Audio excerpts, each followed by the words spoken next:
Hola.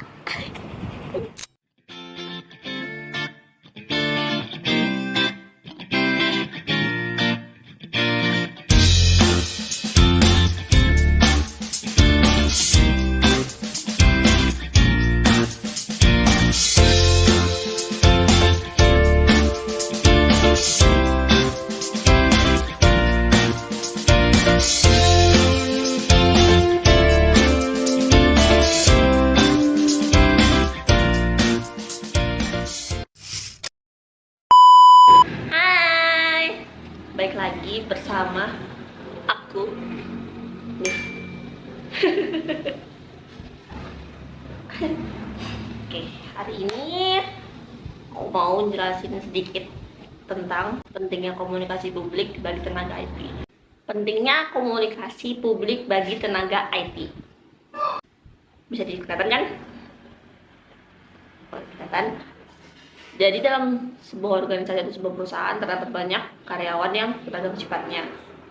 Terwujudnya organisasi yang berkembang dan maju penting untuk saling berinteraksi satu sama lain, meningkatkan team building antar karyawan agar mencapai organisasi yang berkembang maju. Jadi komunikasi publik di lingkungan tenaga IT itu penting karena ya biasanya ya kan kalau misalnya kita kalau kita kerja di dalam ruangan IT itu tuh biasanya ada yang bertim, kadang bisa kayak satu kelompok, dua kelompok gitu. Ada juga yang sendirian, tapi kita fokus sama yang kelompok. Jadi pentingnya komunikasi ini untuk per tim itu ya membuat supaya tim building, sifat tim building itu naik gitu. Kayak kok kita komunikasi bareng teman-teman kita, kayak satu tim itu komunikasi supaya ini gimana sih, misalnya kamu udah project itu, kamu gimana ya bahasanya, itu kamu dapat satu tim, dapat satu project buat IT itu sendiri. Gak nyambung itu ya, tapi gitulah, kalian pasti bisa bayangin. Jadi kalau misalnya kalian gak komunikasi satu sama lain, itu pasti bakal terhambur, bakal rusak project itu.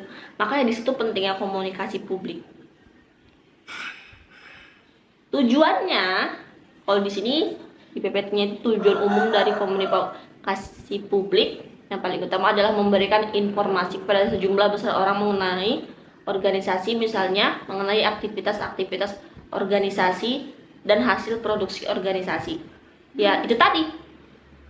Tujuan dari komunikasi publik yang kamu lakuin sama timmu itu berguna atau tidak. Bisa bikin maju proyekmu itu atau enggak. Tuh. Manfaatnya komunikasi publik di bidang IT ini salah satunya yang aku mau bahas itu bertahan dari situasi sulit. Bertahan dari situasi sulit itu maksudnya apa sih? Maksudnya kalau misalnya dari salah satu kalian itu lost kontak, orang yang nggak ada, orang yang kemana nggak tahu kemana, izin nggak tahu kemana, ya satu tim itu pasti, sisa tim itu pasti harus bisa ngehandle kan. Jadi fungsinya itu komunikasi antar tim itu. Jadi kalau misalnya salah satu anggota tim itu nggak ada, yang lain tuh bisa handle gitu.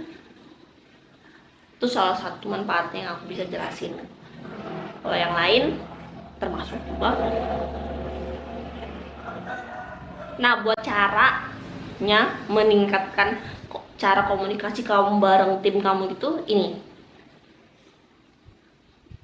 Salah satunya evaluasi dari setiap timbal balik yang diberikan. Maksudnya kan pasti satu tim itu ada ketua, di satu tim pasti ada yang ketuai. Nah, si ketua itu harus mengevaluasi apapun masukan dari timnya. Jadi ketuanya itu bisa nyimpulin apa sih maunya proyek ini diselesain gitu loh. Apa sih proyek ini dikerjainnya tuh gimana gitu. Juga ada satu lagi, atasi rasa cemas saat ingin berbicara. Biasanya orang-orang biasanya satu tim itu pasti ada yang punya anxiety, rasa cemas. Biasanya kan orang-orang personalitinya beda-beda kan, ada yang ekstrovert, ada yang introvert, ada yang ambivert. Jadi gitu. Ada satu trik, kalau misalnya aku juga gugup ngomong sama kalian aja, aku gugup, cemas banget. Aku kadang aku ada baca trik psikologi. Kalau misalnya kan kalau cemas itu pasti jantung berdetak cepat kan, kayak tuk gitu. Nah, aku baca di salah satu trik psikologi, aku lihat di IG, tapi itu akun centang biru. Kalau kalian cemas atau jantung kalian berdebar kencang, tiup jempol. Jadi kayak gitu. Aku sering ngelakuinnya dan lumayan berhasil kalau buat aku. Gitu. Jadi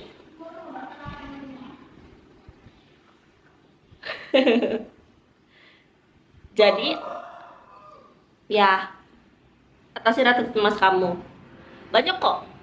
Kayak kamu bisa baca-baca artikel di psikologi gitu, di psikologi atau gimana kamu mau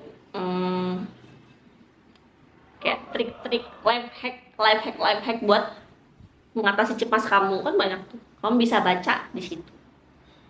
Oke, itu aja dari aku. Makasih banyak udah mau dengerin dan membaca. Siapa tahu bermanfaat. Kalau misalnya kurang jelas, silahkan komen. Makasih, dadah.